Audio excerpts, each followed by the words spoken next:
This story contains themes of mystery, suspense, and psychological intensity that some listeners may find unsettling.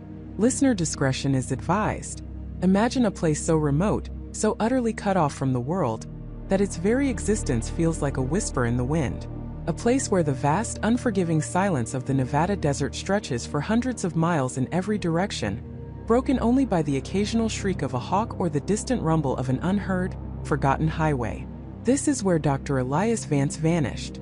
Not from some bustling city street, not from a hiking trail, but from the Horizon Research Station, a facility designed explicitly to be impenetrable, a fortress of science buried deep beneath the earth, bristling with more security protocols than a maximum security prison. He didn't walk out. He didn't climb out. There was no breach, no alarm, no sign of struggle, no forced entry, no trace of an intruder. One moment, Dr. Vance was captured on surveillance, walking into his private sealed laboratory, a man on the cusp of a breakthrough. The next, he was simply gone, vanished into thin air, leaving behind not a single clue, not a single physical anomaly. In a room monitored by enough sensors to detect a dust mote's trajectory, the door remained locked from the inside, the airlock system undisturbed, the biometric scanner showing no unauthorized access. It was as if the universe had simply decided to unrender him. This impossible disappearance is what brought Sarah Jenkins to Horizon. Sarah wasn't a detective, not in the traditional sense. She was an analyst, a data whisperer, a woman with an uncanny ability to find patterns in the noise, to connect us that others hadn't even realized were part of the same constellation. Her mind thrived on logic, on order, on the elegant certainty of mathematics. But what had happened to Dr. Vance defied every logical framework she knew. It was a perfect void, a scream of absence in a place that should have been humming with presence. The journey to Horizon was an experience in itself. The desert consumed her, mile after monotonous mile, turning her sleek rental car into a speck against an endless canvas of ochre and sagebrush. The air crackled with a dry heat that seemed to leach the moisture from her very bones, a stark contrast to the sterile chill that would soon greet her underground. As the access road finally veered off the barely there highway, leading to a camouflaged entrance carved into a mesa, a sense of profound isolation settled over her. This wasn't just a research facility. It was a secret buried alive. The entrance itself was unassuming, a heavy blast door disguised as a natural rock formation, guarded by a lone, unblinking camera eye. Once inside, the change was immediate and jarring. The searing desert air gave way to conditioned, filtered cool. The silence of the open expanse was replaced by the low thrum of unseen machinery, a deep, resonant hum that vibrated through the very soles of her shoes. She was escorted through a labyrinth of pristine white corridors, past labs where focused scientists peered into microscopes or stared at holographic displays, their faces illuminated by an otherworldly glow. Everyone moved with a quiet urgency, an unspoken understanding of the gravity of their work, and now the gravity of Vance's vanishing. Agent David Miller met her in a small, windowless conference room. Miller was a man whose face seemed etched by too many late nights and too many unsolved cases. His eyes, though weary, held a sharp intelligence and a barely concealed frustration. He extended a hand, his grip firm. "Miss Jenkins, thanks for coming. I know this is unorthodox." His voice was gravelly, a low murmur against the steady hum of the facility. "Agent Miller, the circumstances certainly are." Sarah's voice was calm, betraying none of the internal churn that had begun the moment she'd read the preliminary report. She knew Miller's reputation. A seasoned FBI agent, meticulous, thorough. If he was stumped, it meant something truly extraordinary was at play. He gestured to a holographic display that flickered to life in the center of the table, showing a detailed schematic of Horizon Station. Dr. Vance was the lead theoretical physicist on Project Echo. "You're familiar with the scope?" Sarah nodded. Etheric resonance, subspace harmonics, the potential for manipulating previously undetectable energy fields. Highly theoretical, bordering on speculative, but with immense implications for communication and energy. She deliberately kept her summary brief, professional. She wasn't here to discuss the project itself, but the impossible breach of its security. "Right," Miller sighed, running a hand over his close-cropped hair. "His lab, designated L7, is located on sublevel 4. It's a contained environment, essentially a Faraday cage with additional shielding, designed to prevent any external interference with his experiments. and to prevent any leakage of his experiments. He paused, letting the implication hang in the air. Access requires Level 5 clearance, biometrics, retinal scan, and a keycard. Multiple checkpoints. Constant surveillance. It's the most secure room in the facility, probably in the entire country. He brought up a timeline on the holographic display. Last positive sighting of Dr. Vance was at 23:17 on Tuesday. Security footage shows him entering L7. His biometric signature, retinal scan, keycard all confirmed. The door sealed behind him. The footage played a silent, grainy loop of a man in a lab coat, his shoulders slightly stooped, disappearing behind a heavy reinforced door. At 7 o'clock the next morning, his assistant, Dr. Emily Carter, tried to reach him for their daily briefing. No response. Standard protocol dictated a check. Maintenance accessed the lab at 7:15. Empty. Miller leaned forward, his elbows on the table, his gaze fixed on Sarah. Empty, Miss Jenkins. The lab was pristine. All equipment powered down just as he left it. No signs of struggle. No forced entry. Every sensor, every alarm, every lock mechanism was intact and functioning perfectly. The airlock system showed no cycles out.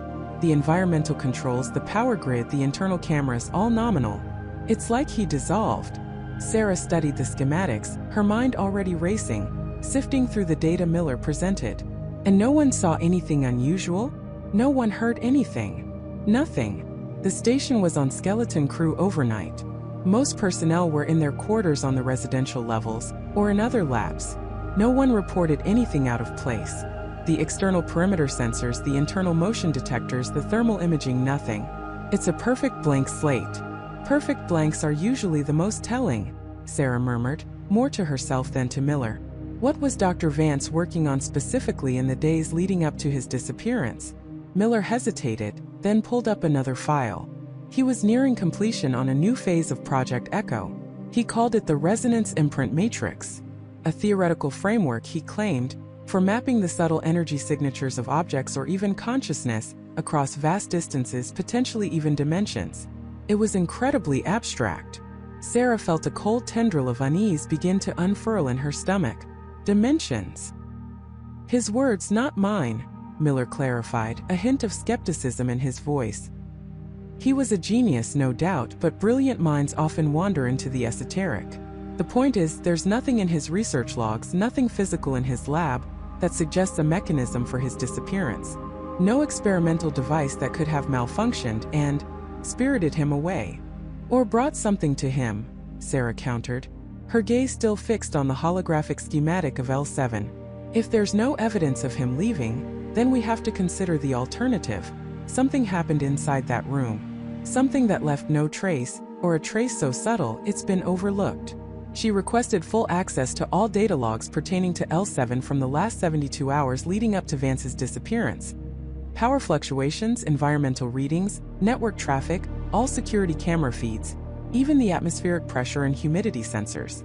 Miller, though clearly skeptical that she would find anything new where a dozen forensic teams had failed, granted her request. Days blurred into a monotonous cycle of data analysis.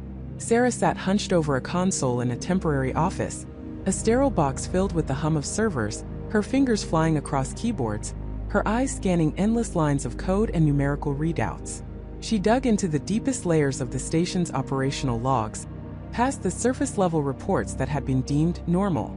She cross-referenced every single data point from L7 with every other sensor in the station. She was looking for an echo, a ripple, a single off-key note in a symphony of perfect order. And then she found it. Not a smoking gun, not a flashing red alarm, but a whisper. A fractional, almost imperceptible dip in the localized power draw for L7. It was so minute, so brief, lasting less than a millisecond, that it had been dismissed as line noise, a microfluctuation common in complex electrical grids. But it wasn't isolated. When she cross-referenced it with the environmental sensors, she found a corresponding, equally tiny spike in the ambient electromagnetic field within L7, occurring at the exact same instant. And then, a moment later, a barely measurable localized drop in air pressure, a pressure change so small it was below the threshold for any alarm. It was nothing. It was everything. These three anomalies, each individually insignificant, when overlaid and analyzed against the station's baseline, formed a vanishingly small, but distinct signature. A signature that occurred precisely at 23 hours 17 minutes and 3 seconds, 3 seconds after Dr. Vance had entered his lab. It was a momentary localized perturbation, a tiny distortion in the fabric of the room itself, a blink and you miss it hiccup in reality. Sarah leaned back, her eyes wide, staring at the confluence of graphs on her screen. It wasn't an exit. It wasn't an entrance. It was something else. A momentary void. A perfect, instantaneous nullification of energy, pressure, and electromagnetic presence, contained entirely within the lab, and then gone. Dr. Vance hadn't just disappeared. He hadn't been taken. He had, for a fleeting fraction of a second, ceased to exist within the known parameters of the universe, and then what?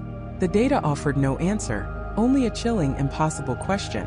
What kind of force could tear a man from existence and leave absolutely no other trace, save for the faintest echo of its passing? And more terrifying still, where exactly did he go? The data offered no answer, only a chilling, impossible question. What kind of force could tear a man from existence and leave absolutely no other trace, save for the faintest echo of its passing? And more terrifying still, where exactly did he go? The apartment complex in suburban Willow Creek, usually a bastion of quiet, predictable routines, was now a buzzing hive of blue and red lights. Police cruisers lined the street, their strobes painting the manicured lawns in a frantic, pulsating glow. Uniformed officers cordoned off the entrance to Building C, their faces grim under the harsh glare of portable floodlights. Inside, the air was thick with the sterile scent of disinfectant, mixed with a faint metallic tang that no one could quite place. Detective Sarah Miller stepped out of her unmarked car, pulling her jacket tighter against the crisp evening air. Her face, usually etched with a weary resolve, held a flicker of something close to bewilderment. This wasn't her first rodeo. She'd seen everything from calculated assassinations to tragic accidents, but the call she'd received less than an hour ago had a peculiar, unsettling cadence to it. Missing person, detective. No forced entry, no struggle, no nothing. Just gone. She pushed through the yellow tape, her badge glinting briefly in the flashing lights, and made her way to apartment 3B. The door was ajar, guarded by a rookie officer who looked visibly unnerved. "Detective Miller," he stammered. "Nothing's touched since the initial sweep. Forensics is still at a loss." Sarah nodded, her gaze sweeping over the scene. Mark Jensen's apartment was meticulously kept, almost sterile. A stack of neatly folded laundry sat on a chair, a half-read paperback lay face down on a pristine coffee table, and a half-eaten bowl of cereal, now congealing, rested on the kitchen counter. Everything was in its place except for the man who lived there. There were no signs of a struggle, no broken glass, no overturned furniture, no blood, no defensive wounds, no footprints that weren't already accounted for by the first responders. It was as if Mark Jensen had simply ceased to be. "Emily, what do you have?" Sarah asked, spotting the department's lead forensics tech, Emily Hayes, hunched over a portable console near the center of the living room. Emily, usually a whirlwind of focused energy, looked pale, her brow furrowed in concentration. Emily straightened up, pushing a stray strand of dark hair from her eyes. "Detective, this is unprecedented. We've swept every inch. No DNA matches anything but Mark Jensen's. No fingerprints from an unknown party. No fibers. No trace evidence of any kind that suggests foul play in the traditional sense. It's like he vanished into thin air, leaving behind an almost perfect vacuum." "Almost perfect?" Sarah pressed, her eyes narrowing. She knew Emily well enough to detect the hesitation, the unspoken anomaly. Emily gestured to her console. "We found an energy signature. Extremely faint, almost undetectable. It localized to this exact spot right here." She tapped a point on a digital floor plan, "where Mark was last seen by his neighbor Robert Davis just before he went to bed last night. It's not electromagnetic, not thermal, not even acoustic in any way we recognize. It's a ripple, a very specific, very brief fluctuation in the ambient energy field. As if something incredibly dense or incredibly powerful briefly occupied this space and then wasn't there." Sarah walked to the spot Emily indicated. It was just a patch of carpet, indistinguishable from the rest. She knelt, running a gloved hand over the fibers. Nothing. A ripple. Like a stone dropped in a pond. More like a tear in the fabric of the pond itself, then instantly sealed. Emily explained, her voice hushed. "It dissipated within milliseconds. We almost missed it. If our new generation sensors weren't running constant baseline environment scans, we would have. It's the echo the initial officer reported. A ghost in the machine, really. Whatever it was, it left no residue, no heat, no cold. Just this.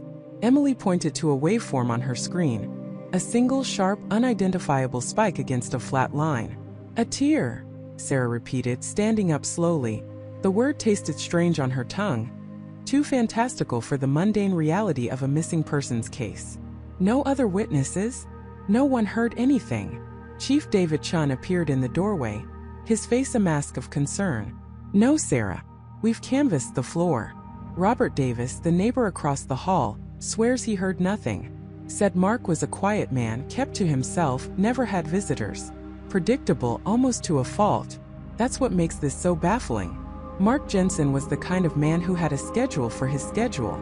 Sarah walked over to the kitchen counter, her gaze fixed on the cereal bowl. The milk had separated, the flakes soggy, but it was the coffee cup beside it that caught her attention. It was ceramic, still faintly warm to the touch. She picked it up.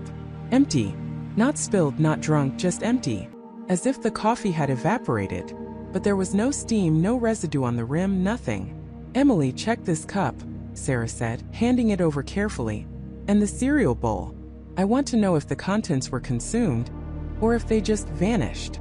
Emily took the cup, her brow furrowing again. Vanished? Detective, that's not really a thing that happens. No, Sarah agreed, her voice barely a whisper. It's not. She moved into Mark's bedroom. The bed was neatly made, a fresh set of pajamas folded on the pillow. On the nightstand, a digital clock glowed 10:47 p.m. That was the last time Mark was known to be in his apartment, according to Robert Davis, who'd seen Mark through his open door, heading to bed. Her eyes scanned the room, searching for anything, a note, a struggle, a dropped item. Nothing. Then her gaze fell upon the pillow. Nestled perfectly in the center of the folded pajamas, where one might expect a small decorative item, was a single, smooth, obsidian-like pebble. It was perfectly spherical, about the size of a marble, and entirely black, absorbing the light around it. It felt unnaturally heavy for its size. Sarah picked it up. It was cold, strangely cold, despite the temperate room. It had no discernible seams, no imperfections. It was utterly alien in this otherwise ordinary bedroom. Where could it have come from? Mark Jensen didn't seem the type to collect strange rocks. Chief Emily, Sarah called out, her voice taut. You need to see this. They both hurried in. Emily's eyes widened as she saw the pebble in Sarah's hand. That wasn't there during the initial sweep, detective. I can guarantee it. My team is meticulous. We would have bagged it. Then how did it get here? Sarah asked, turning the smooth, dark sphere over in her palm. It felt like holding a fragment of pure night. And why is it the only thing out of place? Chief Chun ran a hand through his thinning hair. Sarah, we need answers. The media is starting to circle. A man doesn't just disappear without a trace, leaving a perfectly clean apartment and a mysterious rock. Sarah looked from the chief's worried face to Emily, who was already meticulously documenting the pebble.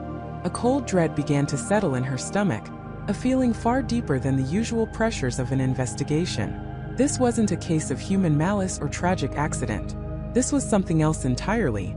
The echo Emily described, the vanishing coffee, the sudden appearance of this strange dark sphere. It was all too precise, too impossible. Her mind raced back to the security footage from the building's lobby. Mark Jensen had been seen entering the building precisely at 10:15 p.m., carrying a grocery bag, looking utterly unremarkable. He'd waved to the night attendant, stepped into the elevator, and ascended to the third floor. But when Sarah had reviewed the hallway camera footage, there was a momentary flicker, a fraction of a second of static, right at 10:47 p.m., the exact time Robert Davis last saw Mark and when the echo was detected. Not a power outage, not a glitch in the system, but a gap. A tiny, imperceptible blank space in the continuous stream of time, as if that specific moment had been excised, leaving behind only the faintest ripple and a chilling question. What kind of force could tear a man from existence and leave absolutely no other trace, save for the faintest echo of its passing? And more terrifying still, where exactly did he go?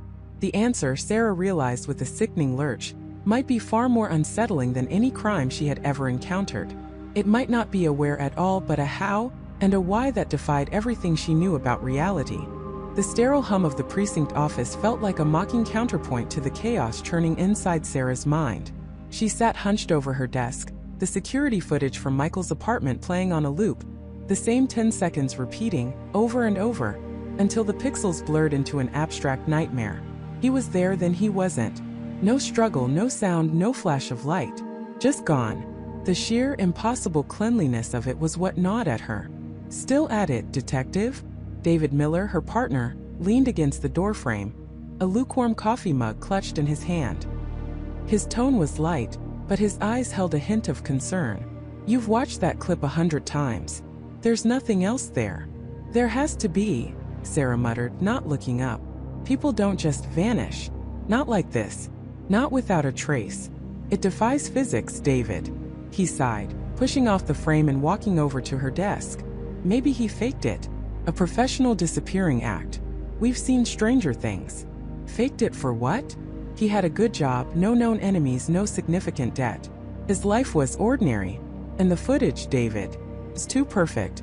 If he faked it, he's a magician, not a missing person. She finally looked at him, her eyes wide with a desperate plea for understanding. There's no exit point. No hidden door, no trapdoor. Forensics swept that place clean. Not a single fiber out of place, not a smudge on the window. It's like he was simply erased. David ran a hand through his hair, a gesture of exasperation. Okay, Sarah, I get it. It's weird, but we deal with weird. We don't deal with magic. Let's stick to what we know. He was last seen in his apartment. We need to find out who he was talking to, what he was doing online, anyone he might have pissed off, any secret life he might have had. We've done all that, Sarah countered, her voice tight. His phone records are clean. His computer shows nothing out of the ordinary: work, news, a few niche science forums. His neighbors barely knew him beyond a polite nod. He was a ghost before he even disappeared. A sudden thought struck her. Those niche science forums. What kind of science? David shrugged. Theoretical physics, quantum mechanics, a lot of stuff way over my head. Sounded like typical armchair philosopher stuff. Nothing that screams secret society or alien abduction. He chuckled, trying to lighten the mood, but Sarah didn't crack a smile. Maybe not, she said slowly, her gaze drifting back to the frozen image of Michael's empty living room on the screen. But what if it wasn't just a hobby? What if he was investigating something? Something beyond our current understanding? David raised an eyebrow. Now you're sounding like a conspiracy theorist, Sarah. We need concrete leads, not sci-fi plots. And what if there are no concrete leads because the crime itself defies concrete logic? She stood up abruptly. I'm going back to his apartment. I need to look again. This time I'm not looking for a criminal. I'm looking for an explanation. David watched her go, a worried frown creasing his brow. He knew Sarah was tenacious, but he'd never seen her this rattled, this close to crossing the line into pure speculation. The drive back to Michael's apartment building felt different this time. The mundane brick facade seemed to hold a silent, knowing secret. The air in the stairwell was heavy, oppressive. When she unlocked the door to apartment 3B, a chill swept through her, despite the warmth of the afternoon. The apartment was exactly as she remembered it. Meticulously clean, sparsely furnished, impersonal. The police tape still crisscrossed the main living area, a stark yellow reminder of the void that had opened here. She walked straight to the spot where Michael had vanished, standing precisely where he had been. She closed her eyes, trying to feel something. Any residual energy, any echo. But there was only the faint, familiar scent of lemon polish and the distant hum of the building's old ventilation system. She knelt, running her gloved fingers over the polished hardwood floor, searching for an invisible seam, a hidden button, anything that could reveal a secret mechanism. Nothing. It was solid, continuous, unyielding. Frustration bubbling. Sarah began to systematically re-examine every single item in the apartment. She opened every book on his small bookshelf. Most were technical manuals or classic literature, but tucked away on the bottom shelf, behind a weighty volume of Shakespeare, she found a small collection of paperbacks that seemed utterly out of place. They weren't fantasy novels, but rather obscure titles on quantum physics, theoretical cosmology, and even a few on ancient civilizations and their supposed advanced knowledge. One title in particular caught her eye, The Fabric of Reality, exploring non-local phenomena. She pulled it out, turning it over in her hands. It was well-worn, dog-eared, with numerous passages underlined. This wasn't casual reading. This was serious study. And it was exactly the kind of niche science David had dismissed. As she flipped through the book, a faint, almost imperceptible sound reached her ears. It wasn't the building's ventilation. It was a low, resonant thrum, a vibration that seemed to originate from within the very walls, or perhaps from within her own skull. She paused, holding her breath, listening intently. It pulsed subtly, then faded, leaving her to wonder if she'd imagined it. She continued her search, moving to Michael's small home office. His desk was neat, a single monitor, a keyboard, a mouse. No piles of papers, no scattered notes. Too clean, too organized for someone supposedly delving into the mysteries of the universe. She turned on the monitor. It booted up quickly, displaying a minimalist desktop. No obvious files or folders. She checked the browser history. The forums David had mentioned were there, along with academic papers and several obscure websites dedicated to what they called fringe science or anomalous phenomena. One site in particular was bookmarked and frequently visited, the Etheric Resonance Collective. The name itself sent a shiver down her spine. Etheric Resonance Collective. It sounded like something out of a pulp fiction novel, yet Michael had been spending significant time there. She clicked on it. The website was surprisingly professional, albeit with a somewhat esoteric design. It featured articles, forums, and a blog. The latest blog post, dated just 2 days before Michael's disappearance, was titled, Consciousness and the Interstitial Void, a New Hypothesis. She started reading. The language was dense, full of scientific jargon mixed with philosophical concepts. It discussed theories of consciousness existing independently of the physical body, the possibility of alternate dimensions, and the idea of resonant frequencies that could potentially allow for non-physical interaction with other realities. It spoke of certain individuals, sensitives or nodes, who might be more attuned to these frequencies, capable of perceiving or even traversing these interstitial spaces. As she read, that faint thrum returned, stronger this time, a low, persistent hum that seemed to vibrate through the floorboards, up through her feet, and into her very bones. It was subtle but undeniable. She looked around, her heart beginning to pound. Was it the building? Or was it something else? She continued to scroll through the article, her eyes scanning for anything that might connect to Michael. And then she found it, buried deep within a technical discussion of localized energy displacement. A sentence that made her blood run cold. Such an event, if catalyzed by a sufficient resonant frequency, could theoretically result in a complete, instantaneous dematerialization from the physical plane, leaving no trace, only a residual energetic echo in the immediate vicinity. Residual energetic echo. The hum intensified slightly, a low, almost musical vibration in the air. Sarah's gaze snapped to the spot where Michael had vanished. Was that what she was hearing? An echo?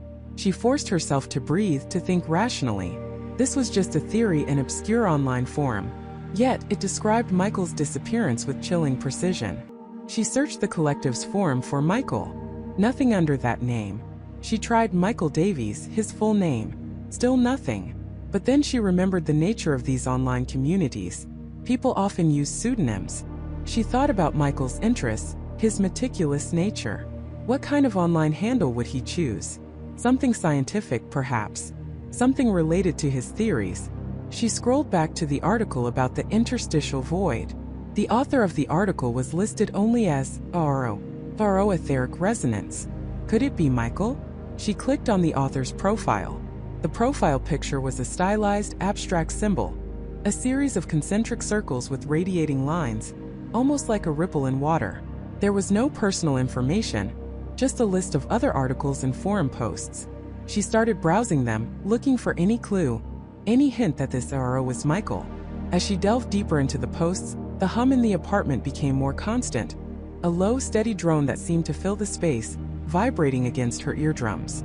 It wasn't loud, but it was pervasive, insidious. It felt like the apartment itself was breathing, a slow, deep breath. One particular forum discussion caught her attention. It was a thread titled, Practical Applications of Resonance, a personal account. The author was Zaro. In it, ARO described a series of experiments they were conducting, attempting to generate specific resonant frequencies using bespoke equipment. The goal, they wrote, was to observe localized distortions in the fabric of space-time and potentially transcend the limitations of physical presence. Sarah's hands trembled as she read. Michael had been an electrical engineer. He would have had the knowledge and skill to build such equipment. He was meticulous. He was solitary. He was obsessed with these theories. ARO detailed increasingly complex attempts, noting subtle successes and frustrating failures. The tone was academic, detached, yet beneath it, Sarah detected a growing sense of excitement, almost a fervent belief. Then she saw it. A specific mention of the resonant signature of a particular frequency. A unique hum described as a low, sustained B-flat, almost imperceptible to the untrained ear, but profoundly felt. The hum in the apartment, which had been a constant presence for minutes now, suddenly intensified, rising ever so slightly in pitch. Sarah instinctively recognized it. A B-flat. A low, sustained B-flat. Her blood ran cold. The hum wasn't a trick of the building or her imagination. It was real, and it was exactly as described by ARO. She looked around the apartment, her eyes wide with a dawning horror. Michael hadn't just disappeared. He had been conducting an experiment in dematerialization, in traversing the interstitial void. And the lingering hum, the echo, was proof that he had succeeded, and proof that he had left something behind, something that was still resonating. The implication slammed into her with the force of a physical blow. If Michael had done this to himself, then he wasn't a victim of a crime in the traditional sense. He was a pioneer, or perhaps a casualty of his own audacious ambition. But if he had transcended, where had he gone? And could he come back? Or was the hum all that was left of him? The thought sent a shiver of profound dread through her. The void wasn't just empty space. It was a place where echoes lingered, and where the boundaries of reality seemed terrifyingly thin. The void wasn't just empty space. It was a place where echoes lingered, and where the boundaries of reality seemed terrifyingly thin.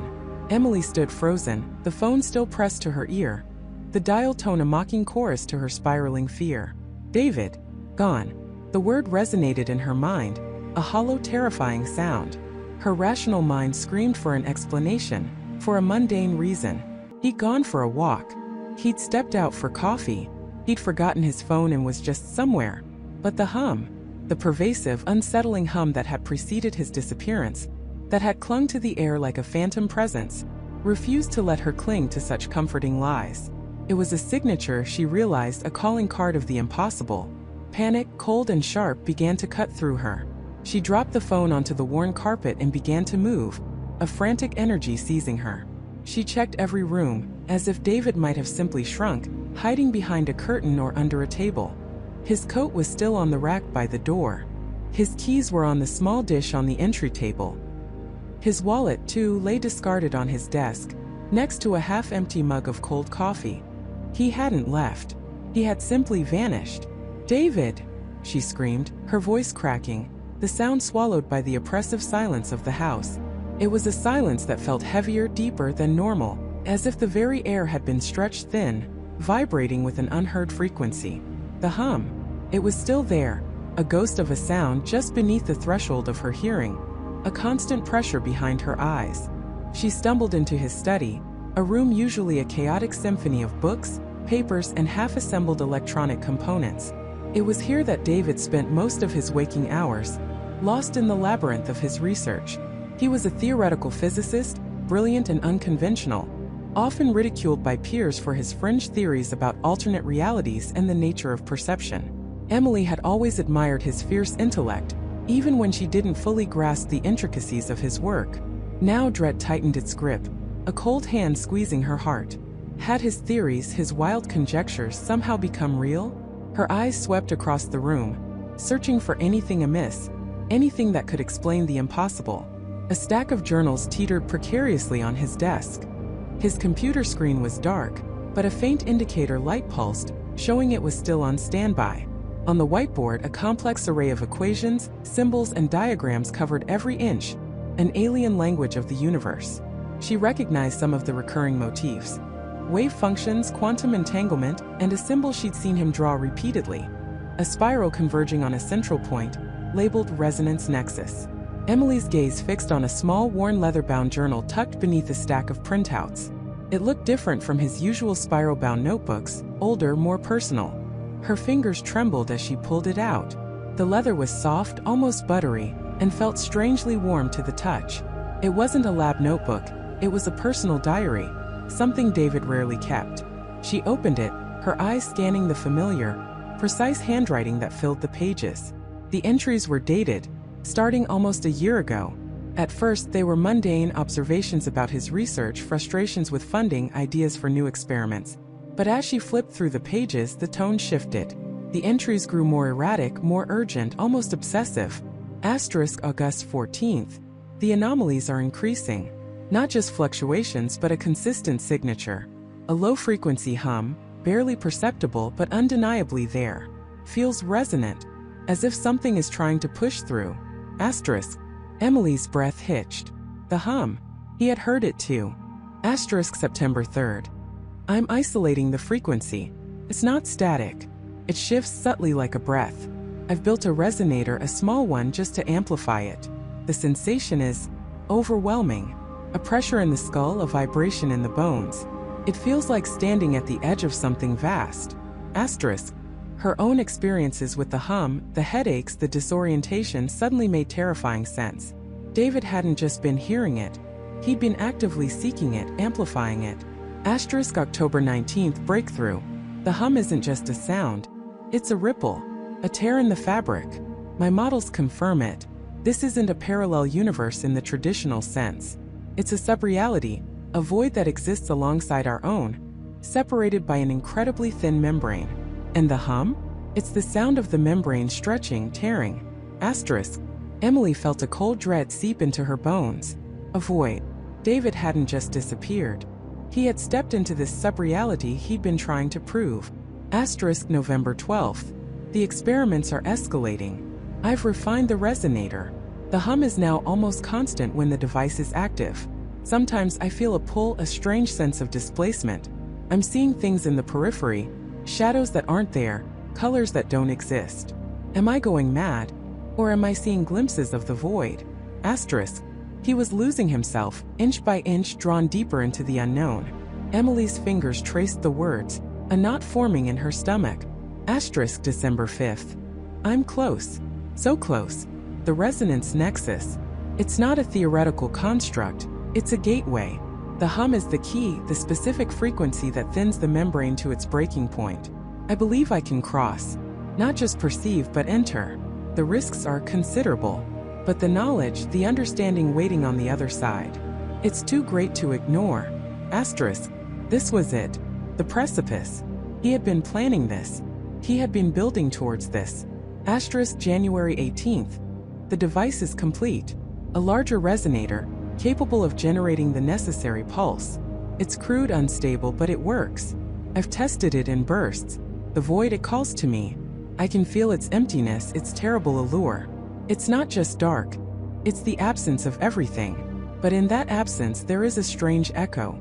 A whisper of what could be. I'm preparing for the full transition. This will be my greatest discovery. Or my last. The last entry was dated yesterday. Emily stared at the final words, her mind reeling. David hadn't just vanished. He had chosen to step into the void using some device, some resonator he had built. The hum wasn't just a symptom, it was the mechanism. It was the sound of the doorway opening. She looked up from the journal, her eyes sweeping the study again, this time with a horrifying new understanding. The equations on the whiteboard weren't just theories. They were blueprints. The strange, half-assembled contraptions on his workbench weren't just experiments. They were components of his resonator. But where was the finished device? There was nothing large enough in the room to fit the description of a larger resonator. Then she saw it. Tucked away in a corner, partially covered by a tarp, was a complex structure of copper coils, gleaming metal plates, and an array of blinking lights. It was roughly cylindrical, about 7 feet tall, and pulsing with a faint, almost imperceptible energy. It hummed, not the subtle, pervasive hum she'd been experiencing, but a deeper, more mechanical thrum, like a sleeping giant. This was it. David's device. The resonance nexus. It was still active. A new wave of terror, colder and more profound than anything she'd felt before, washed over her. If the device was still active, still humming, still generating that frequency, did that mean David wasn't just gone, but that the doorway was still open? Or worse, that he was trapped somewhere between worlds, held by the very mechanism that had taken him? Her eyes fell back to the journal, to the last chilling words. Asterisk, this will be my greatest discovery. Or my last. Asterisk. Emily's hands clenched, the leather of the journal digging into her palms. She couldn't go to the police. What would she say? My physicist boyfriend disappeared into a subreality through a giant humming machine he built? They'd think she was delusional. No, this was her burden, her terrifying quest. A desperate resolve began to harden within her. The hum wasn't just an echo of David's absence. It was a beacon. A thread leading into the terrifying unknown. If David had found a way into the void, then maybe, just maybe, there was a way back. And if there was, she was going to find it. She had to. The thought of him alone in that terrible nothingness, surrounded by echoes of what could be, was unbearable. The void might be empty, but it had taken her everything. And she would face it, she would brave its terrifying thinness to bring him home. The thought of him alone in that terrible nothingness, surrounded by echoes of what could be, was unbearable. The void might be empty, but it had taken her everything. And she would face it, she would brave its terrifying thinness to bring him home. Jessica didn't sleep. The resolve that had solidified in her heart burned with a cold, clear light, eclipsing grief, replacing despair with a fierce, almost manic determination. She moved through the house like a ghost, her footsteps silent, her mind racing. Michael's study, once a sanctuary of intellect and quiet contemplation, now felt like a battlefield where the last war had been fought, its secrets waiting to be unearthed. The air in the study was still heavy with his presence, the faint scent of old books and coffee lingering. She ran her fingers over the spine of a worn textbook, a pang of sorrow piercing her resolve for a moment, but she pushed it down. There was no time for tears. There was only the search. She started systematically. Every notebook, every loose sheet of paper, every archived file on his computer. Michael had always been meticulous, almost obsessively so, about his research. His work on theoretical physics, particularly concerning localized gravitational anomalies, and the quantum entanglement of macroscopic objects, had always seemed esoteric, even to her. Now it was her lifeline. Days blurred into a single relentless pursuit. She drank coffee until her hands trembled, ate only when her stomach rebelled, and slept in fitful short bursts, her dreams haunted by an echoing emptiness. She found diagrams that looked like intricate mandalas, equations that snaked across pages like alien script, and reams of data outlining experiments she barely understood. He had been exploring the boundaries of reality, trying to prove the existence of what he called dimensional bleed-throughs, moments where the fabric separating our reality from another thinned, allowing for momentary overlap. Then she found it. Tucked away in a locked, encrypted folder on an old decommissioned server Michael kept in a corner of the study, was a file simply labeled Project Chimera. The encryption was formidable, a testament to Michael's paranoia about his more outlandish theories being discovered. But Jessica knew his patterns, his preferred sequences, the names of their shared memories he sometimes used as keys. It took her another agonizing day, fueled by coffee and a growing sense of dread, but she broke through. The contents of Project Chimera sent a chill down her spine that had nothing to do with the cool air of the study. It wasn't just theoretical musings, it was a blueprint for a device. Michael had been building something, a resonance emitter he called it, designed to generate a highly specific vibrational frequency. Its purpose, as detailed in his meticulous notes, was to induce localized temporal spatial instability, essentially, to thin the veil between dimensions. He believed that by precisely tuning this frequency, one could create a temporary localized aperture into these bleed-throughs. The void. His notes grew more frantic, the handwriting less precise, as he detailed his progress. He'd conducted preliminary tests, small-scale experiments with inanimate objects, a pebble vanishing and reappearing moments later, slightly out of phase, a single drop of water suspended in midair, shimmering with an unnatural light before dissipating entirely. These weren't just anomalies, they were proof that the void was real, and that Michael had been on the verge of opening it. But then the notes took on a darker tone. He wrote of feedback loops, unstable resonance, and the terrifying possibility of unintended consequences. There were warnings etched in his own hand about the dangers of prolonged exposure, of the void's tendency to absorb rather than merely reflect. He documented strange occurrences in his lab during the later tests, whispers, fleeting shadows in his peripheral vision, moments of profound disorientation. He suspected the void wasn't empty at all, but a place of latent energies, a kind of cosmic echo chamber. The last entry in Project Chimera was dated just 3 days before he vanished. It read, "The aperture is stable enough for human interaction. Risk assessment complete. Proceeding with personal observation. If I do not return within 24 hours, assume equilibrium achieved elsewhere. Do not follow. Do not follow." The word screamed at her, a desperate plea from beyond the veil. But Jessica knew she couldn't heed it. His warning was a testament to his love, a final act of protection. But her love was just as strong, a force that defied logic, that scoffed at danger. She realized then that Michael hadn't just vanished. He had entered the void. He hadn't been taken. He had gone willingly, albeit with the intention of returning. He had built the door and walked through it. The resonance emitter. It was crucial. She scanned through the schematics, her heart pounding. It was complex, requiring specialized components, many of which she recognized from his lab.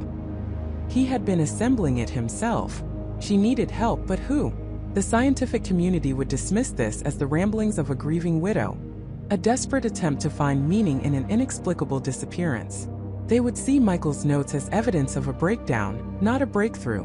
But there was one person who might listen: David Miller, Michael's closest colleague, a brilliant mind in his own right, and a man who had always shared a certain intellectual curiosity with Michael, even when their theories diverged. David was practical, grounded, but he also respected Michael's genius. Jessica hesitated, her finger hovering over David's contact in her phone. How much did David know? Michael had been secretive about Project Chimera, even with his closest friends. Revealing this to David would mean exposing Michael's most radical work that could either cement his legacy or shatter his reputation. But what was reputation compared to Michael's life? She called. David answered on the third ring, his voice weary but kind. "Jessica? I was just thinking about you. How are you holding up?" "David," she began, her voice tight. I found something. About Michael. Something important." She heard a sigh on the other end, a sympathetic exhale. "Jessica, I know this is hard. We all miss him. But sometimes when we're grieving, our minds play tricks on us. We look for answers where there aren't any." "No," she interrupted, her voice firm. "This isn't grief. This is real. Michael wasn't just working on theoretical physics, David. He was building something. A device. He called it the resonance emitter. And I think he used it to go somewhere." There was a long silence on David's end, so profound she thought the call had dropped. Then a slow, deliberate breath. "A resonance emitter? What exactly are you talking about, Jessica?" His tone had shifted from sympathetic to guarded, laced with a flicker of something she couldn't quite place. Curiosity, perhaps, or alarm. He was trying to open a localized aperture, a doorway into a dimensional bleed-through. "He called it the void," she explained, rushing the words out before she lost her nerve. "He left notes, schematics. He believed it was possible to cross over." "Michael, he talked about that years ago," David said, his voice barely above a whisper. "The concept of thin spaces, places where the boundaries blur. We dismissed it as a fanciful tangent, something he'd put aside. He never mentioned building anything." "He kept it secret," Jessica insisted. "He built it here in his lab, and I think he used it. He planned to return, David. But he didn't." "Jessica, this is extraordinary," David finally said, a tremor in his voice. "If what you're saying is true, if Michael actually managed to construct such a device, it would rewrite everything we know about physics. But it's also incredibly dangerous. Michael was brilliant, but he could also be reckless when he was on the cusp of a major discovery." "I know," she said, her voice filled with a desperate plea. "That's why I need your help. The device, it's partially assembled here. I need to understand how it works, how to activate it. I need to go after him." Another silence, heavier this time. "Go after him?" David repeated. the words laced with disbelief and concern. Jessica, you can't be serious. Even if this device actually works, even if there's a chance Michael is wherever you think he is, you have no idea what's on the other side. Michael himself warned of unintended consequences, didn't he? You could vanish too. Or worse. I don't care, she said, her voice unwavering. He's out there, David. Alone. I can feel it. I have to try. Please, just look at his notes. Help me understand what he did. David sighed, a sound of profound resignation. All right, Jessica. Send me the files. Everything you found. But I'm not making any promises. This is beyond anything I've ever encountered. She sent him Project Chimera, along with scans of Michael's handwritten notes and the schematics for the resonance emitter. She spent the next few hours pacing, the weight of her decision pressing down on her. Had she done the right thing? Would David help, or would he try to stop her? A few hours later, her phone buzzed. It was David. His voice was different now, devoid of initial skepticism, replaced by a chilling awe. Jessica, these schematics, they're elegant, terrifyingly elegant. The underlying principles are sound, if wildly speculative. He was using a modified quantum entanglement field to manipulate localized spacetime. It's brilliant and utterly insane. So it could work? She asked, her breath catching in her throat. In theory, David said, yes. It could create a temporary field of dimensional instability, an aperture. But the energy requirements are immense and the risks are catastrophic. His notes indicate he was barely able to maintain stability for short durations. Prolonged exposure or a miscalculation could mean being permanently unmoored from reality. Or worse, being torn apart by the very forces he sought to harness. He went through it, David, she stated, her voice firm. He's on the other side, and I'm going after him. Will you help me get this device working? David was silent for a long moment. Jessica could almost hear the gears turning in his brilliant mind, weighing the impossible against the undeniable evidence laid out in Michael's work. The scientist in him was captivated. The friend in him was terrified. There's a component missing, David finally said, his voice strained. A core resonator. It's highly specialized, custom-built. Michael must have taken it with him or hidden it somewhere. Without it, the emitter is just a collection of wires and circuits. Jessica's heart sank. A missing component. A final cruel twist of fate. But then a flicker of memory. Michael, just days before he vanished, had been working late in his workshop in the garage, a small, enclosed space he rarely let her enter, muttering about final calibrations and the heart of the matter. His workshop, she whispered, a new surge of hope mixed with dread. He must have finished it there. Or it's still there. Be careful, Jessica, David warned, his voice grave. If that thing is still active or even partially charged, it could be unstable. And if Michael left it for a reason, if it was a final failsafe, you need to know what you're getting into. But Jessica wasn't listening. Her gaze was already fixed on the door leading to the garage. The void beckoned, a silent, terrifying whisper. And somewhere within its echoing emptiness, she believed Michael was waiting. She would find the missing piece and she would open that door. No matter the cost. Her resolve solidified, a cold, hard knot in her stomach. The cost, whatever it might be, paled in comparison to the agony of not knowing. Emily turned from the garage door, her eyes sweeping the hallway, then the living room, a desperate inventory of the familiar, now tainted by the unknown. Where would Michael hide something so crucial? He was meticulous, methodical, a man whose life revolved around order. His study, of course. She walked with purpose, the floorboards creaking beneath her feet like distant whispers. The study, usually a sanctuary of quiet work, now felt like a vault of secrets. His large mahogany desk, polished and pristine, stood center stage. Emily ran her hands over its smooth surface, then along the drawers, feeling for any imperfection, any hidden catch. The top right drawer, where he kept his most personal documents, was locked. She tried it before, but now a new urgency fueled her. She pulled the drawer out as far as it would go, then peered into the dark recess of the cabinet. Nothing. She felt along the underside of the desk, tracing the sturdy wood.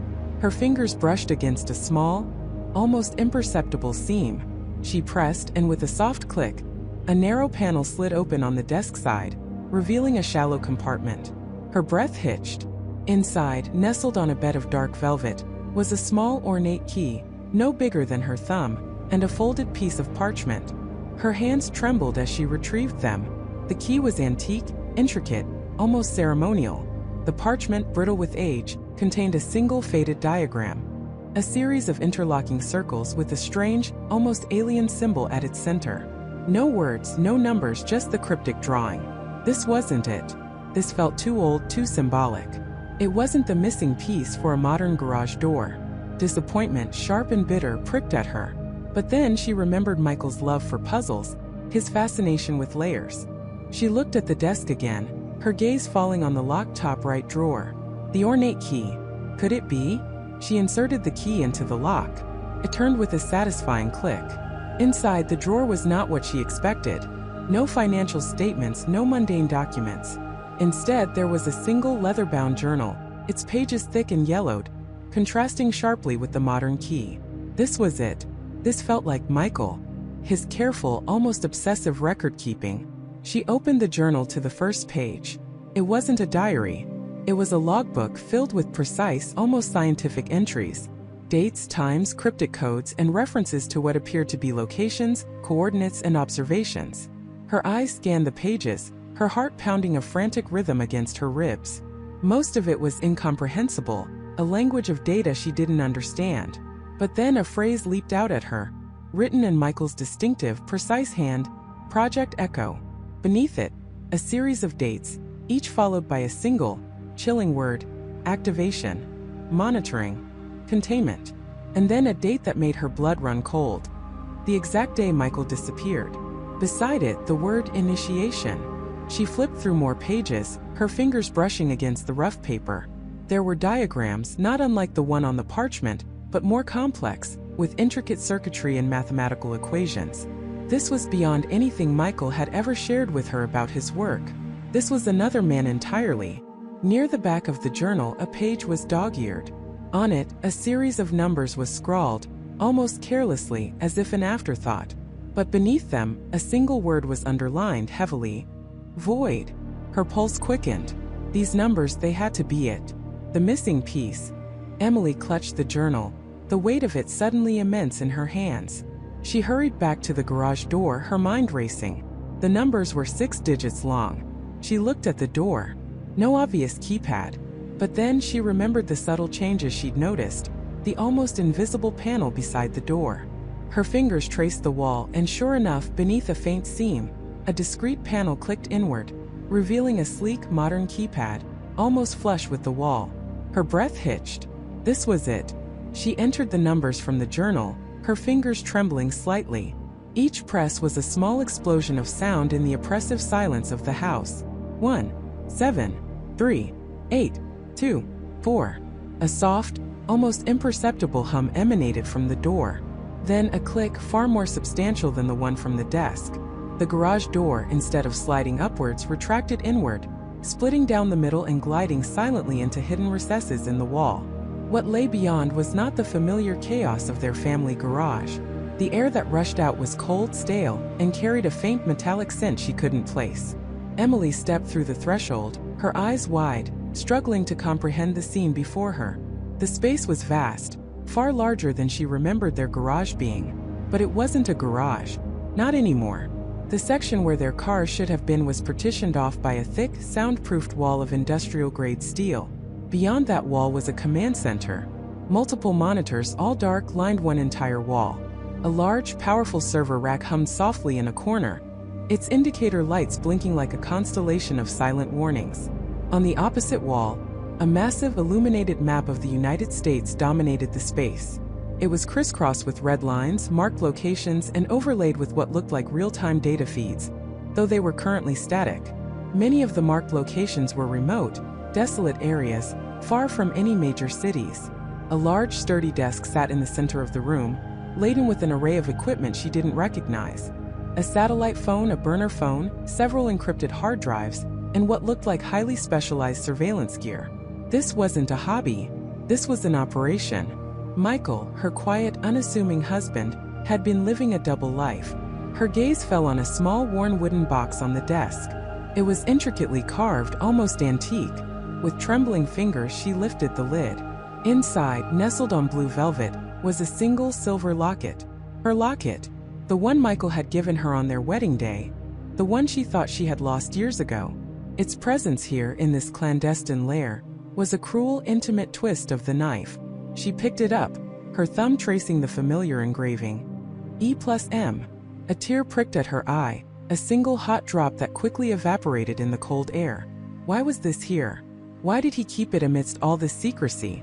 Then, her eyes landed on the computer monitor directly in front of the desk.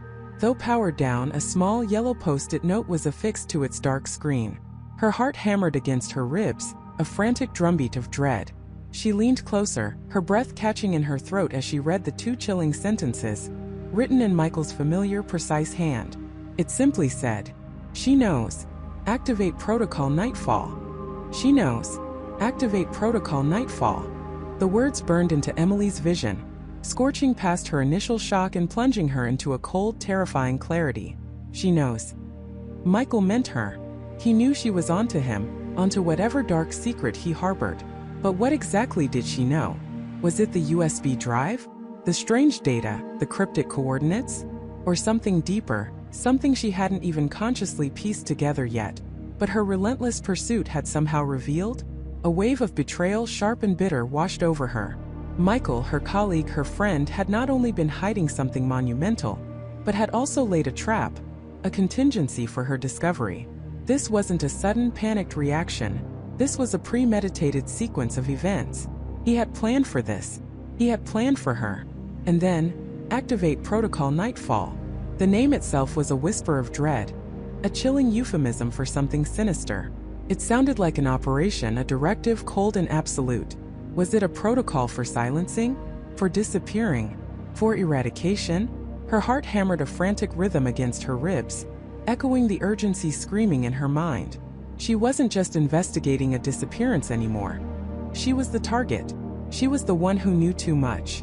Her eyes darted around the confined space of the hidden room. The air felt thick, heavy with Michael's secrets. The computer screen, still displaying the login prompt, seemed to pulse with an ominous glow. This had to be it. If Protocol Nightfall was a system, a procedure, then its details, its very existence would be here. Her fingers trembled as she typed Michael's password, the one she'd found on the sticky note. The screen flickered, then opened to a clean desktop. No immediate clues. No glaring red files labeled "Do Not Open." Just the standard icons, the familiar layout of a Windows environment. Too normal, too calm for the storm now raging inside her. She navigated to Michael's Documents folder, then Projects. Her gaze scanned the list. Project Chimera, Project Cerberus, Project Oracle. All code names, all sounding vaguely mythological, deceptively benign. And then, nestled among them, a folder simply titled Nightfall. No protocol, just Nightfall. It was too specific, too perfectly aligned with the note. A cold knot tightened in her stomach. She double-clicked it. Inside, there were only two files. A PDF titled Operational Directive 7.3.1 Nightfall Protocol, and a log file, status_log_2024-26 txt. Her breath hitched. Today's date. She opened the PDF first. It was a formal multi-page document, devoid of any emotional language, written in the stark bureaucratic prose of a deeply entrenched organization. The header bore a logo she'd never seen before. A stylized abstract symbol resembling a fragmented circle, with a single sharp point extending outward. Below it, the words, Aegis Initiative. Emily's eyes raced through the document.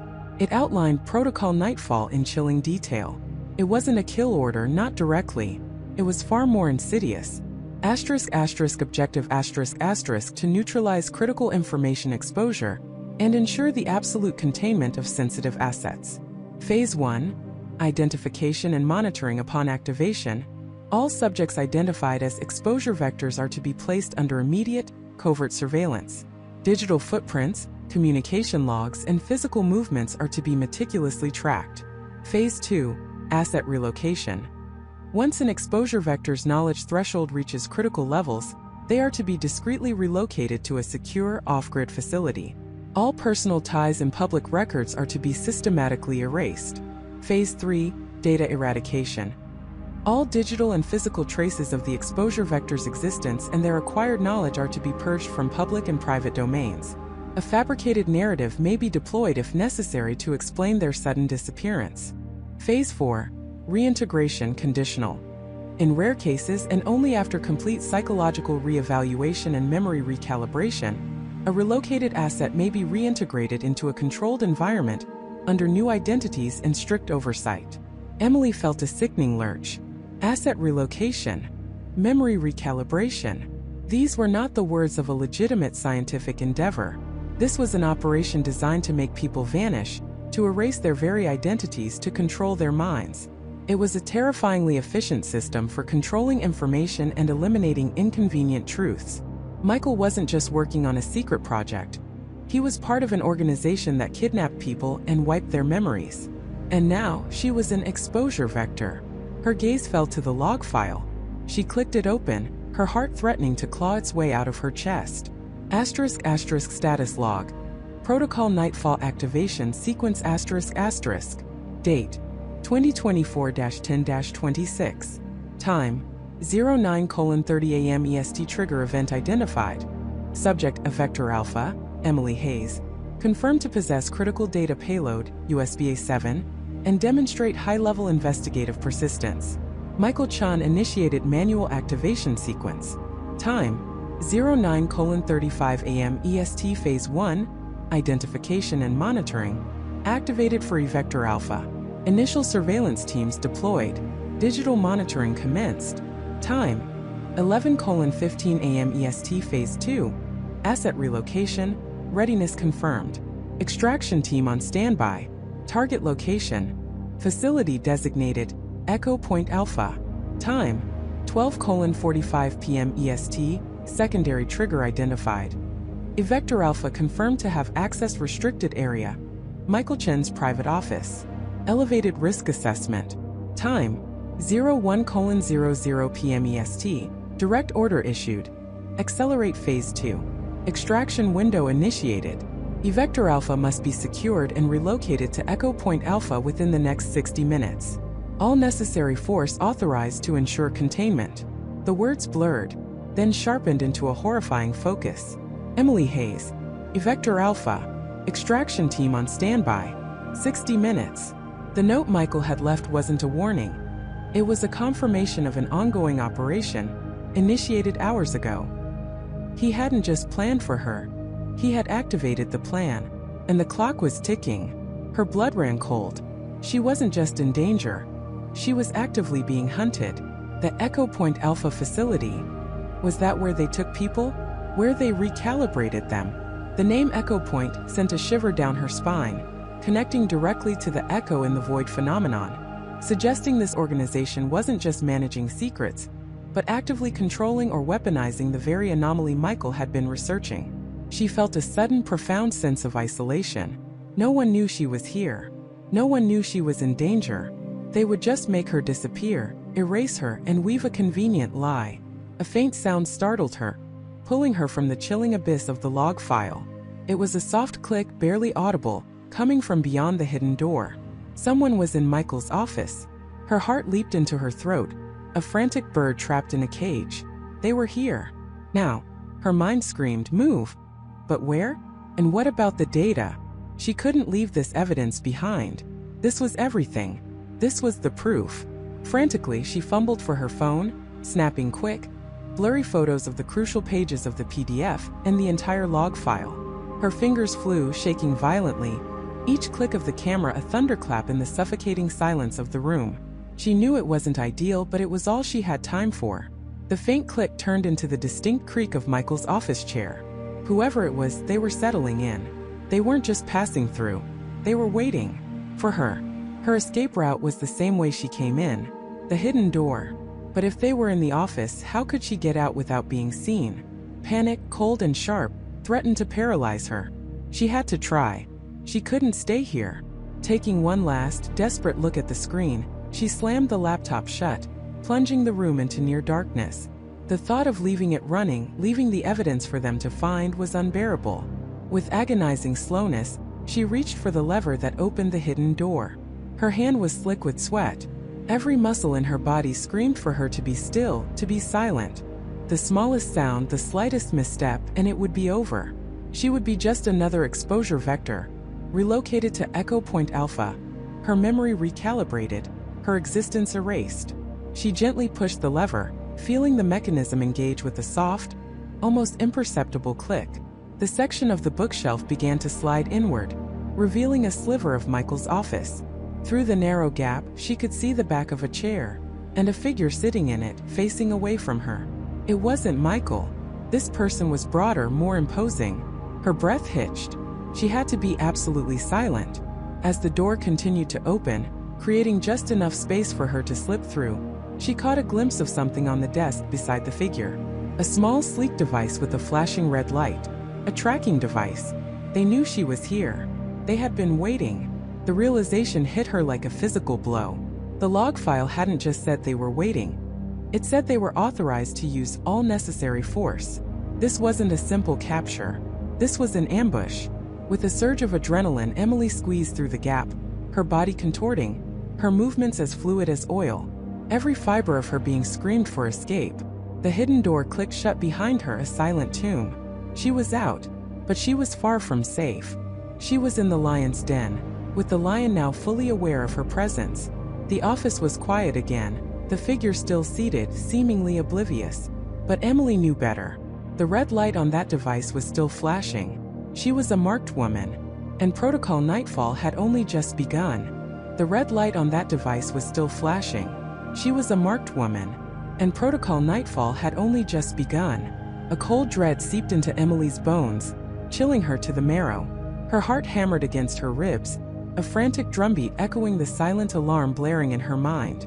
Every nerve ending screamed at her to run, but years of professional discipline forced her hand to remain steady, to slowly, almost imperceptibly, lower the binoculars. She replaced them in her desk drawer with deliberate calm, the clink of glass against what sounding like a gunshot in the oppressive silence. The figure in Michael's office remained motionless, a dark silhouette against the muted glow of the monitors. It was a terrifying tableau. A predator patiently waiting, its prey now fully aware. Emily knew she couldn't just bolt. Panic would be her undoing. She needed to exit this building without alerting anyone to her sudden shift from curious observer to hunted target. She took a deep, shaky breath, trying to slow her racing pulse. Her plan, if it could even be called that, was simple: blend in. Act normal. She grabbed her purse, slung it over her shoulder with an air of casual departure, and walked towards the elevator bank. Each step felt like an eternity, her back tingling, convinced that any second, the figure would rise, turn, and reveal itself. But it didn't. The office remained eerily still, the only sound the distant hum of the building's ventilation system. The elevator doors opened with a soft chime. Inside, a few other late-working employees chatted idly, oblivious to the silent drama unfolding on Emily's floor. She stepped in, forcing a small, polite smile, and pressed the lobby button. The descent felt agonizingly slow. She avoided eye contact, staring at her reflection in the polished steel doors, seeing a woman she barely recognized, pale, eyes wide with a terror she hoped was well hidden. Once in the bustling lobby, the sheer volume of people was both a comfort and a renewed source of anxiety. She was one face in a crowd, but how many eyes were scanning that crowd for her? She walked briskly towards the revolving doors, her pace quickening with every step. The cool night air hit her face like a slap, a welcome jolt of reality. She hailed a taxi, her voice surprisingly steady when she gave her home address. As the taxi pulled away from the curb, Emily risked a glance back at the imposing glass tower. On Michael's floor, a single window stood out, not because it was lit differently, but because of a fleeting, almost imperceptible flicker. A red light. Her blood ran cold. They weren't just watching her in the building. They were watching her leave. The device wasn't a static beacon. It was a mobile tracker. Her apartment. The one place she thought was safe. A sanctuary from the digital ghosts she chased. Now it was a trap. The realization hit her with sickening force. She couldn't go home. She couldn't risk leading them there. Not with all her research, all her physical notes, everything she had painstakingly gathered about the void and Michael's disappearance. "Excuse me," she said, her voice tight, leaning forward to the driver. "Change of plans. Can you drop me off at the corner of Elm and Maple? I need to pick something up." The driver grunted an affirmative, adjusting his rearview mirror. Emily pulled out her phone, her fingers trembling as she typed a new destination into a ride-sharing app. A nondescript motel on the outskirts of the city, miles from her usual haunts. It was a desperate move, but she needed a temporary hideout, a place to think, to breathe, to figure out her next move. Her phone vibrated in her hand. An unknown number. She hesitated, her thumb hovering over the answer button. Could be anyone. Could be them. She let it ring, her heart pounding. It went to voicemail. A second later, a text message appeared. "We know you're awake, Emily. Running won't help. The echo always finds its way back." The message was chillingly precise. The echo. It was a direct reference to the title of her research, the very phrase she used to describe the strange digital signature she'd found. They weren't just observing her. They were inside her head, privy to her most private thoughts. This wasn't some corporate espionage. This was something far more pervasive, far more sinister. Protocol Nightfall. It wasn't just a protocol. It was a systematic dismantling of her life, her identity. She powered off her phone, the small act feeling like a desperate attempt to sever a connection already forged. It wouldn't stop them, she knew, but it gave her a fleeting sense of control. The motel room was bleak, smelling faintly of stale cigarette smoke and industrial cleaner. Emily locked the door, pushed a rickety chair against it, and then stood in the center of the room, her gaze sweeping over every dusty corner, every shadow. Paranoia gnawed at her, making her question every creak, every distant siren. Was this place secure? Or was it just another node in their network, a temporary cage? She needed information.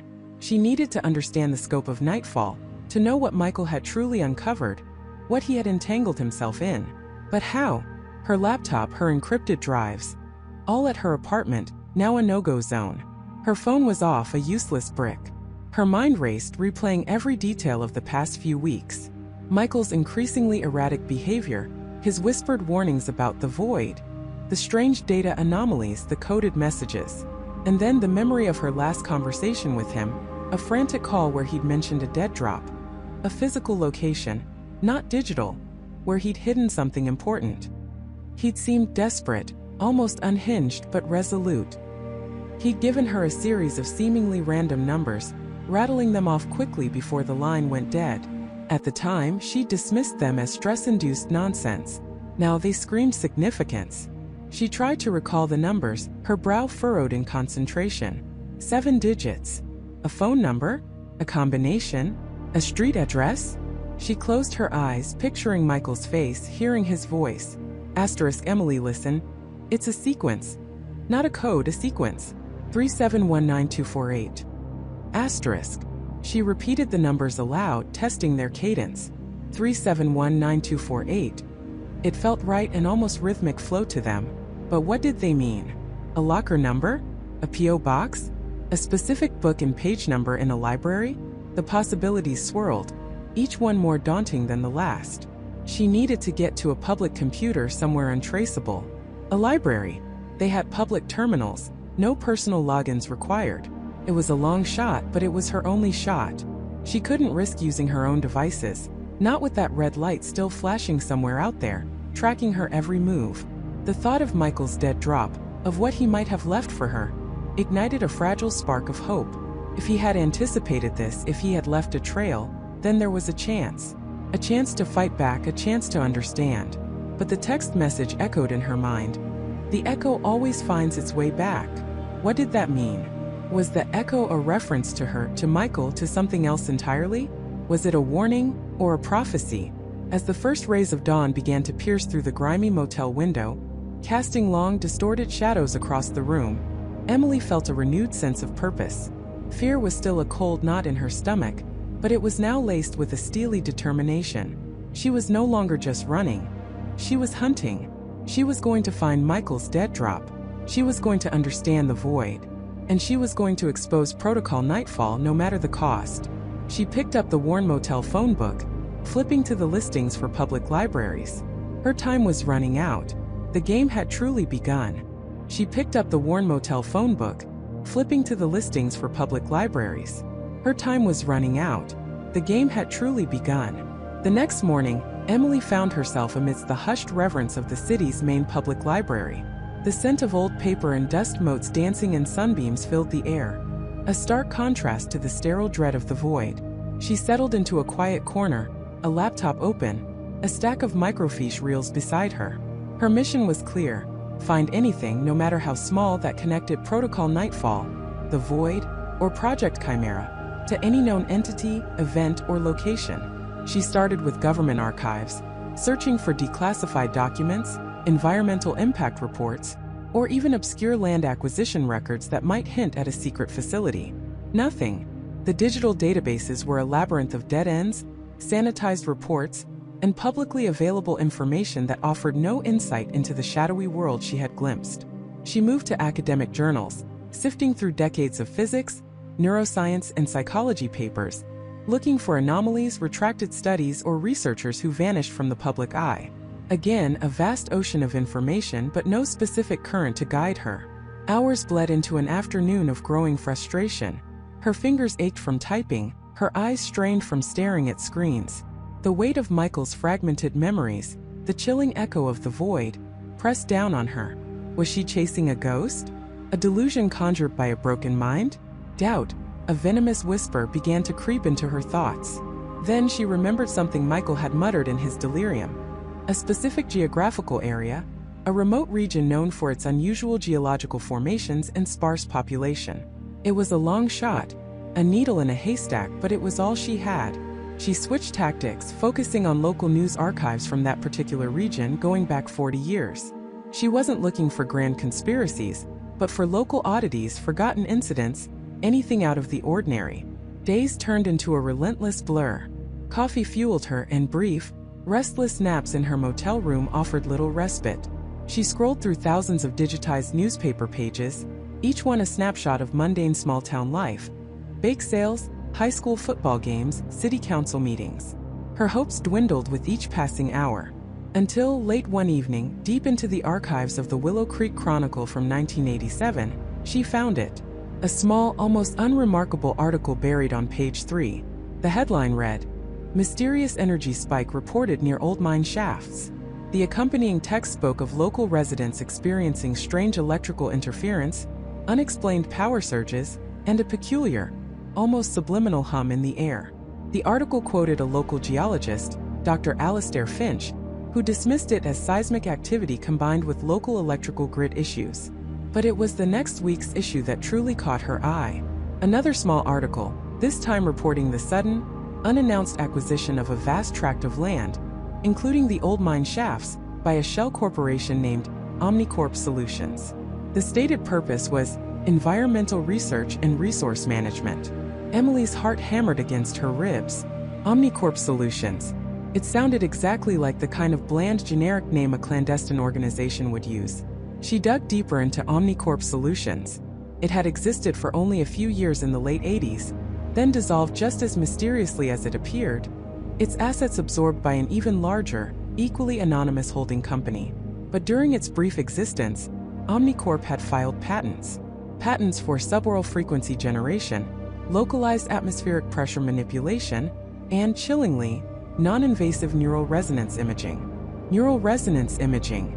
That was it. That was the link.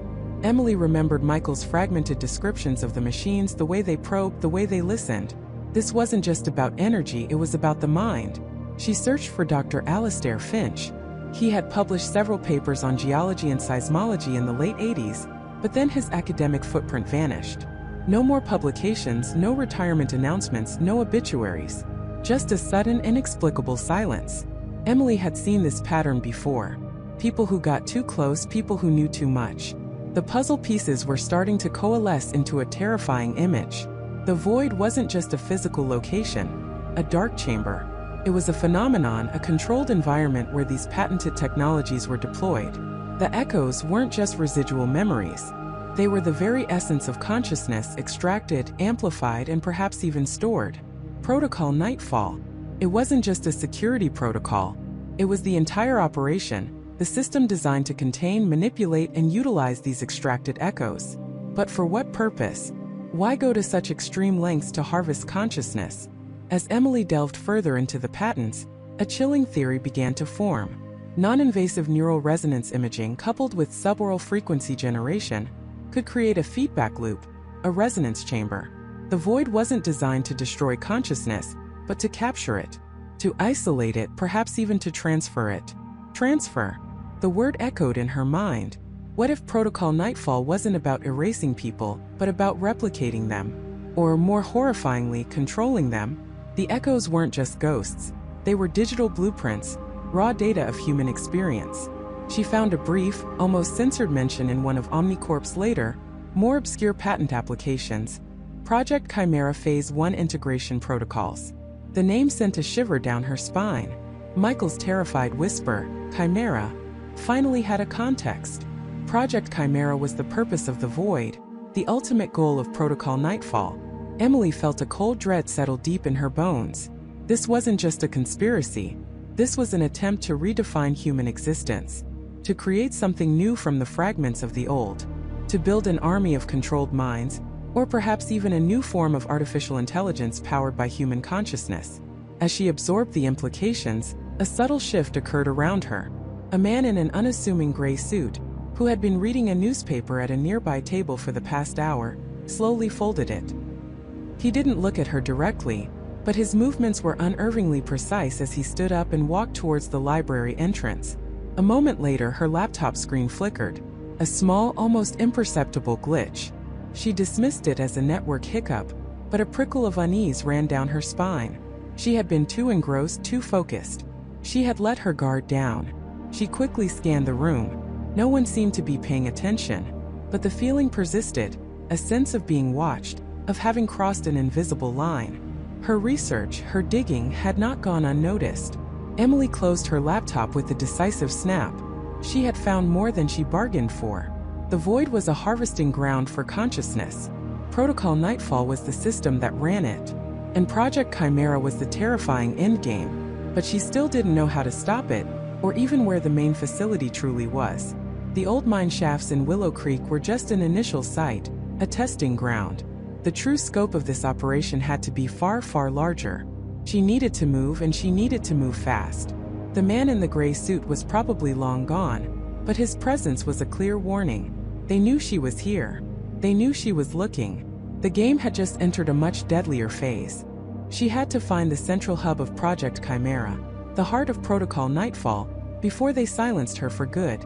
That presence was a clear warning. They knew she was here. They knew she was looking. The game had just entered a much deadlier phase.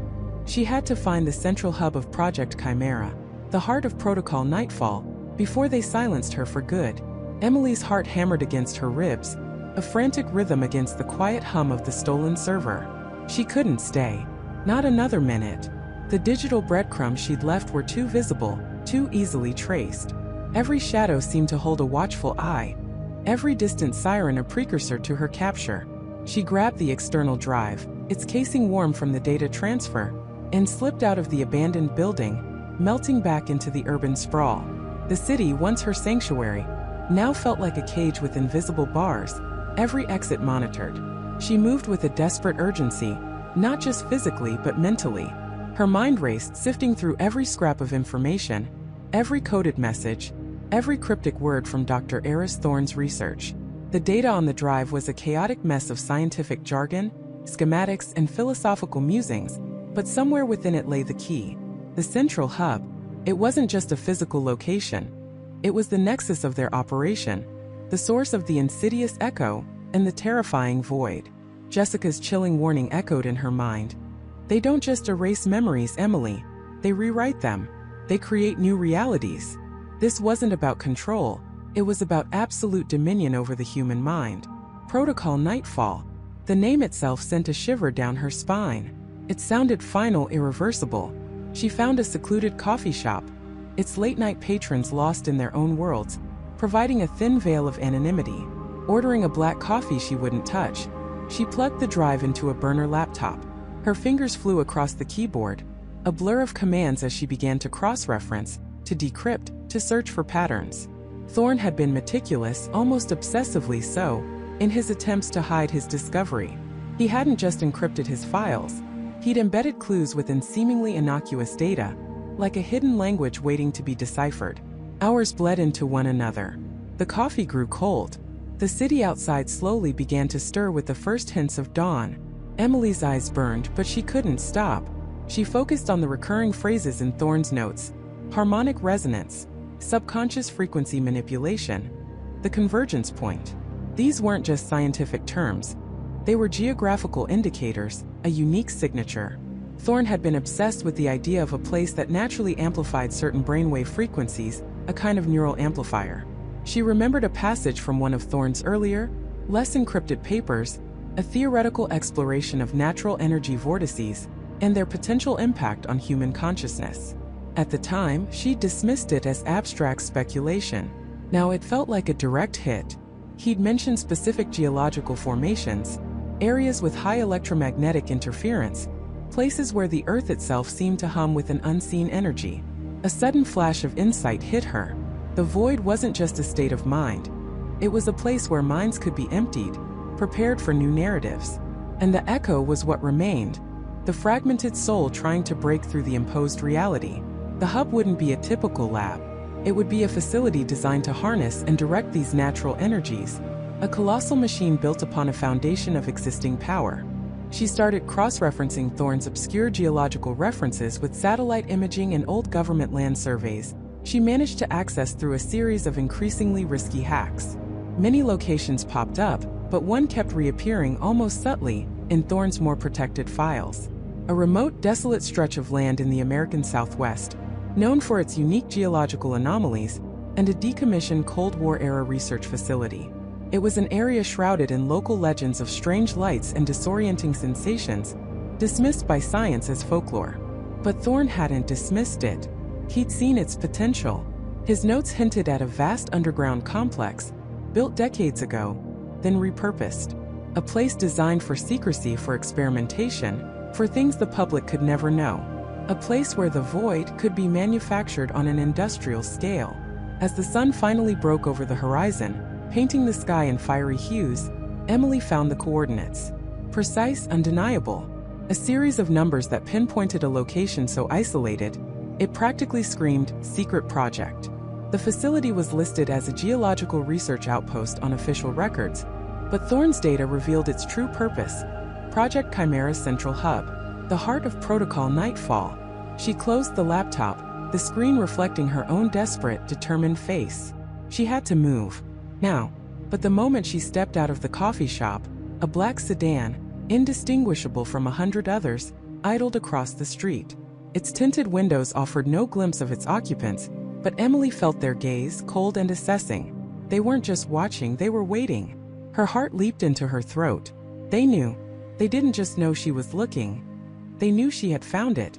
Her every move was being tracked. The game was no longer about discovery.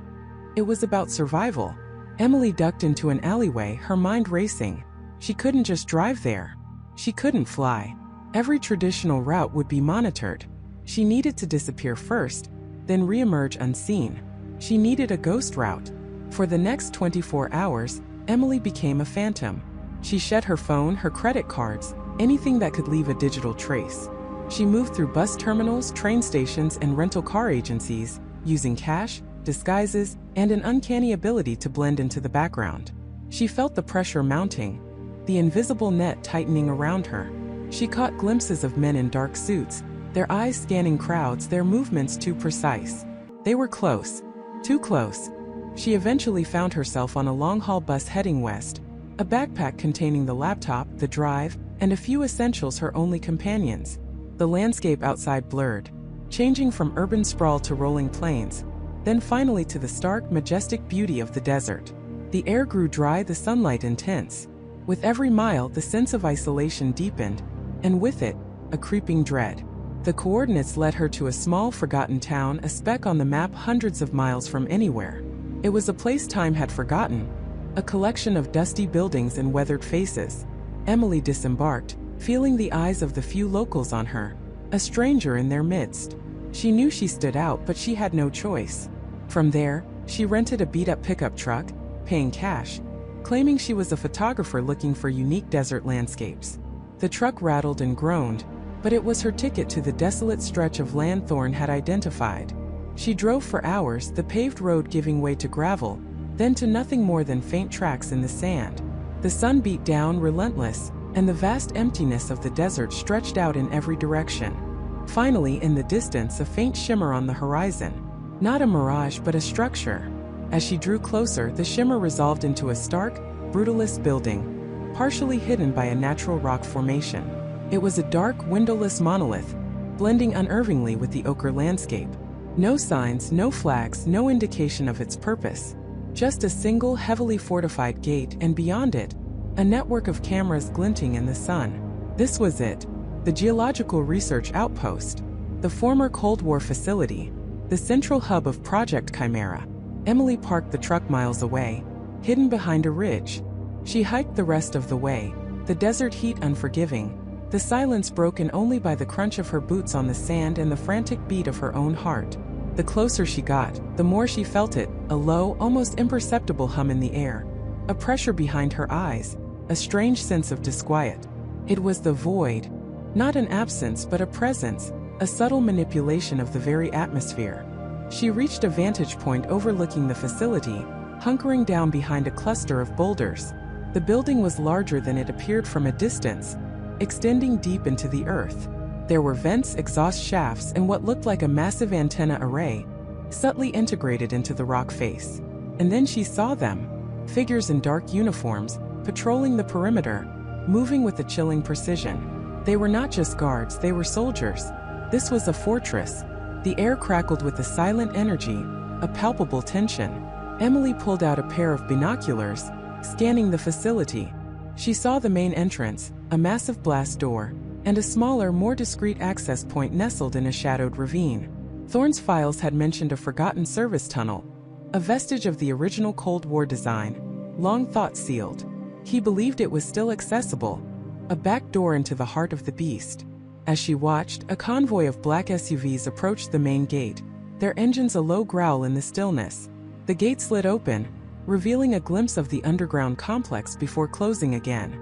This wasn't just a research facility. It was a command center, a place where decisions were made, where lives were altered, where the fabric of reality itself was being rewritten. Emily took a deep breath, the dry desert air burning her lungs. She had found it. The echo in the void, the source of Michael's fragmented memories, the engine of Protocol Nightfall. But getting in was only the first step.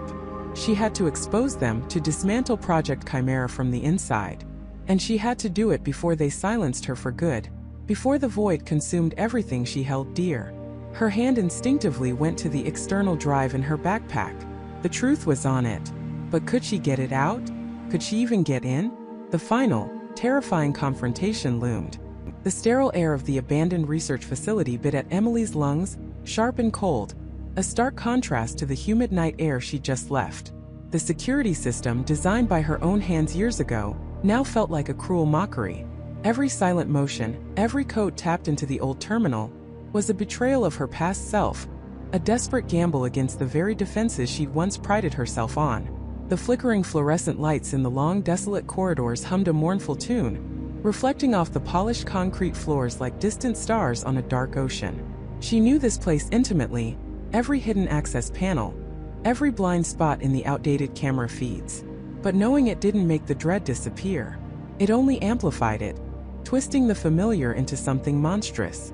Her heart hammered against her ribs, a frantic drumbeat against the silence. She bypassed the final biometric lock, a system she'd always considered impenetrable, and stepped into the control room. It was exactly as she remembered, a circular chamber dominated by a massive holographic display, currently showing a swirling, nebulous cloud, the void itself, a digital abyss consuming countless minds. And there at the central console, silhouetted against the eerie glow, stood Dr. Silas Thorne. He turned slowly, a ghost from her past, his face etched with a chilling calm that sent a shiver down her spine. His eyes, usually sharp and calculating, now held a disturbing, almost serene madness. "Emily, I knew you'd come. The echo always finds its way back to its source, doesn't it?"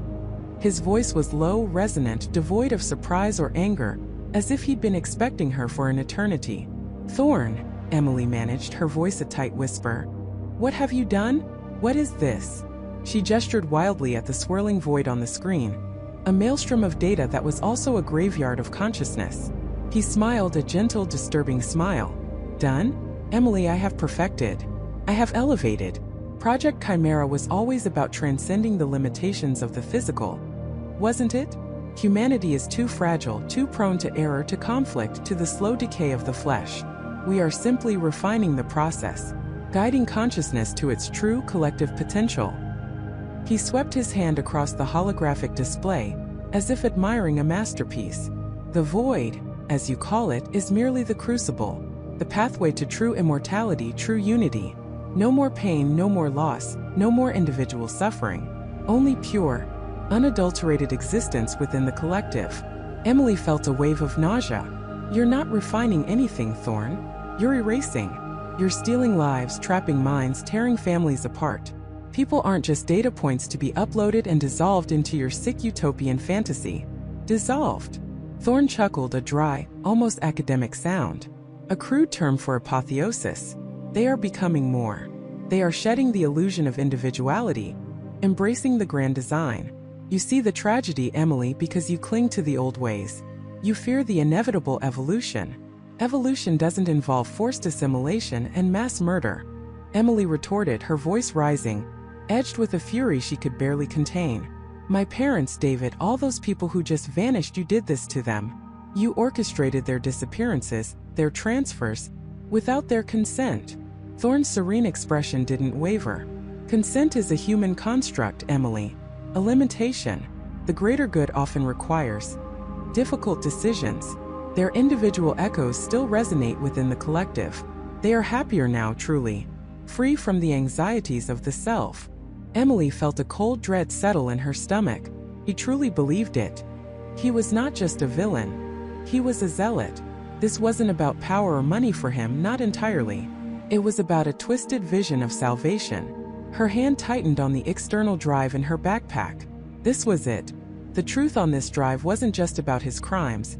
It was about the horrific mechanism of Project Chimera, the forced data extraction, the irreversible nature of the transfers, and the total erasure of individuality within the collective, not unity but oblivion.